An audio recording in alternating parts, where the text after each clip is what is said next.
Hello everyone, welcome back. Today I'm going to be shooting this Glock 22 here. It's a 40 cal. The gun is all factory OEM except for the slide. The slide is is from Hooper. The reason why I put this slide on there is because I wanted to get an optic on this gun. So today I'm going to be shooting it because I'm normally right-handed. I'm going to be shooting one hand in my left hand, and I'm going to also be doing some movement. The reason why I'm doing this exercise is a friend of mine said that he was having some issues with this ammunition. He said that he was shooting it in an OEM Glock, and he was having some feeding issues where I guess these flat noses here were kind of getting stuck on the way in. Now, there's a good chance that maybe he was limp wristing it. I don't know. I didn't get a chance to see him, but he gave me these mags and he said just try them out. And he wanted me to let him know if he was having any issues with this ammunition, getting stuck as it's trying to feed. So this one over here, who is this? This is from, this looks like it's an off-brand. I don't know who it is. Okay, but this one over here is from Spear. So we got some Spear flat noses over here. I was kind of surprised that he was having feeding issues. That's why I suspect that it was a limp wristing issue, because the way these guns work, in order for the guns to work properly, the bottom of the gun has to stay still while the top is running back and forth. Okay, if you let the gun moving around, right? If you let the gun move around, you're bleeding off energy, so the slide's not going to come back all the way. So it's either going to fail to eject or fail to feed. Now it may fully eject, but still, if you bleed off energy, it won't go forward hard enough and really slam that next, pick up the next round and slam it home. So anyway, let's test this out. Let's start off with these Spears. Let's see how they do. All right. So again, I'm doing this one-handed. In my left hand. I'm normally right-handed. I just want to see, how it's going to shoot. Now let's add a little bit of movement here.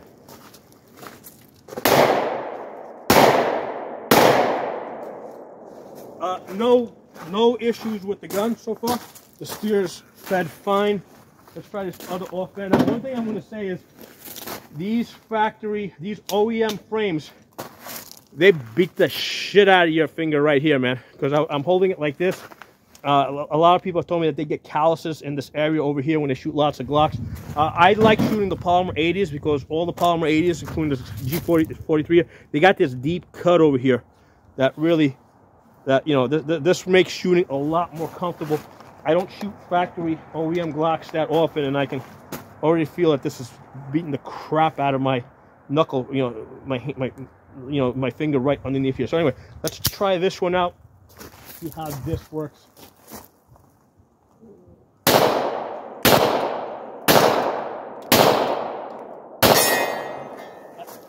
Definitely not as accurate with the 40. You guys see me shoot the 9mm all the time, moving and shooting, not an issue. I'm definitely having some issue with adjusting to the 40 cal here. Now I am shooting at 60 feet. Those are 2 foot by 1 foot targets at 60 feet. Oh, look at that. We did have a failure. Let's see, did it fail to feed or fail to eject? That was a failure to feed. Okay, so I'm shooting it one-handed to get a sense of if I'm holding it with a slightly, because obviously with one hand I'm not going to be strong as if I have two hands on it. I think that's the reason why this person was having some feeding issues, because when I was shooting this gun earlier with 2 hands, I did not have any problems. So it's just when I shoot it one hand when I'm starting to have some feeding issues.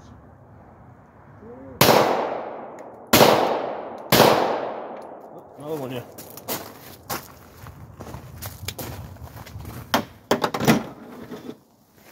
Let's go back to 2 hands.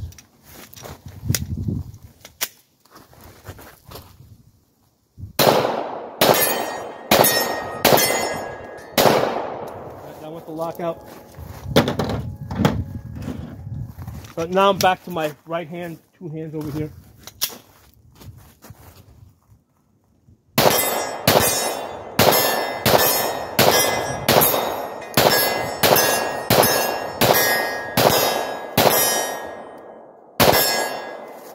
lock out. So definitely a grip issue, right? So I'm gonna go back to my friend, and I'm gonna, because I can tell him, hey, listen, when I shot this in my offhand, one-handed, I was getting jams, right? I did get some failures to feed, but when I was shooting this two hands, got a much firmer grip.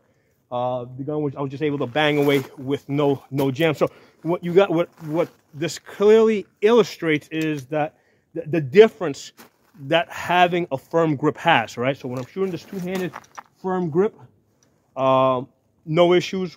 One-handed, weaker grip, you know, I started having some, you know, some feeding issues, right? And the reason is because the gun was moving around a lot more.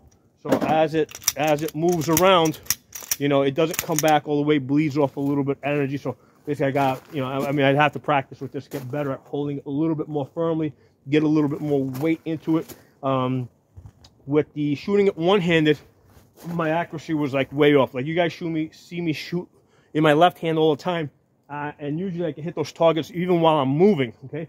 So today I'm pretty much standing still, and the 40 cal is, you know, as it's recoiling and it's moving, I have to work harder to bring it back down to the target, right, to get the reticle on target.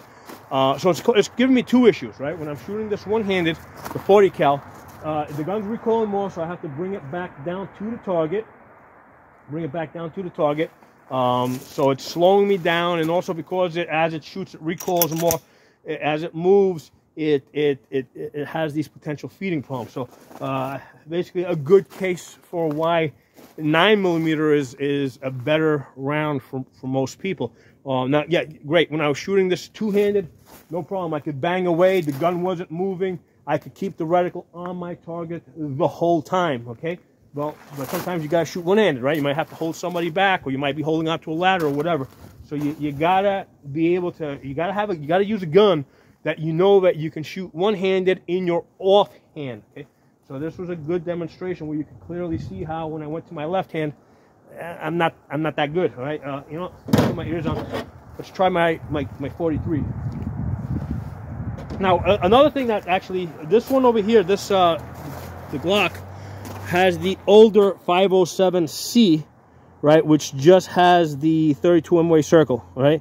So as I'm shooting this one-handed and this thing's moving around from the recoil, I was also a little bit slower in finding that reticle and getting it back on target, okay? So having a dot only or just a 32 MOA circle, clearly I can see here that it's slowing me down. I have to basically look for that reticle, or I have to line up my sights in order to find the reticle. So again, not having shot that in the wild, not having shot a Glock 22 and 40 cal, and not having shot this, you know, a dot only or a 32 MOA circle only in the wild, you know, I can clearly see that, you know, I'm not as good as I normally am with the 9mm, and also with this ACSS. Right, where I have that big 32, that's a 200 MOA circle on the outsides, so I can more easily, you know, when I'm offline, I can follow that big circle to the center and find that dot. Let's try shooting this one-handed. Come off the side a little bit here. All right, so let's go one-handed with this. All right, introduce a little bit of movement.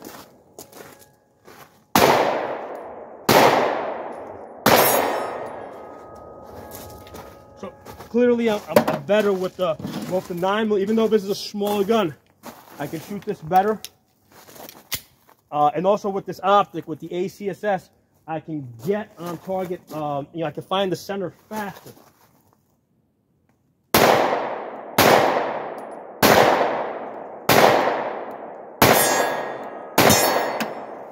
Right, that wasn't my best shooting, but still, this is still easier than that gun. So it's good to shoot these guns side by side so you can do a comparison. You know, get out a bunch of guns, different optics, and see how you do. So anyway, hope you guys enjoyed the video. Thanks for watching. I'll talk to you all soon.